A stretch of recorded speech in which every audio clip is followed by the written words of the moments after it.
Also to know more as to what is happening on the ground. We just heard that 100 missiles have been launched earlier, claims of not just nuclear sites but also top military officials that were taken out during the strike by Israel. We have my colleague Vishal joining us, and this is in regard to the situation on the ground. Of course, let's just also know that the Iranian airspace is shut due to the conflict with Israel, and sources say that evacuation by ships from southern Iran is being considered. There are 10,000 Indians in Iran as Israel continues its bombing of targets in Iran. We have Vishal joining us in order to know more on the situation as far as the situation on the ground is concerned.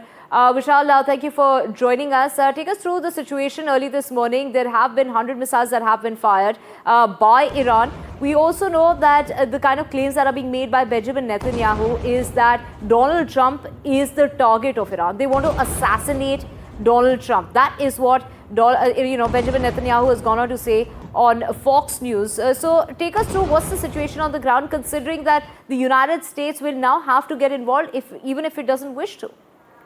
Well, that was always the scenario that US could be involved any moment, and Donald Trump is now hinting that there could be a possibility of that happening, even though he's still saying that that the likelihood of that happening is not that much.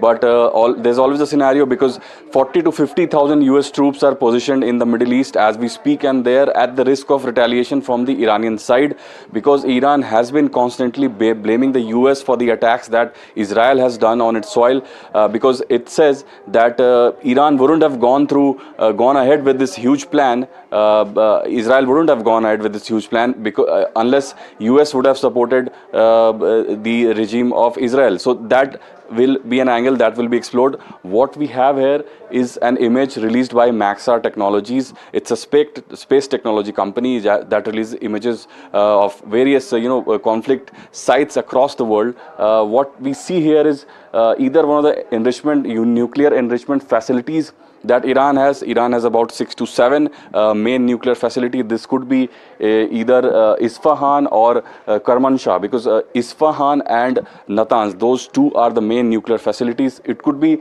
something other than the two. The details are still trickling in. What we see here, if I can request the cameraman to focus here, you can see the image is not that clear. We'll have more detailed images later, but here if you can see there are some damaged buildings showcased here. So this is one of the nuclear facilities that Iran has, or it could also be one of the ballistic missile facilities. Iran has a plethora of ballistic missile infrastructure that has also been a constant target from the Israeli side. We'll have more images later, but this shows that Israel has been quite precise in its operations. But as far as the #1 target, the nuclear enrichment program of Iran is concerned, that remains largely intact. So Israel will continue to pound these sites in the days to come. It has already said there will be multiple strikes. They won't stop until they dismantle this infrastructure especially. So we'll have more details coming in, and we'll give you the details as we have them.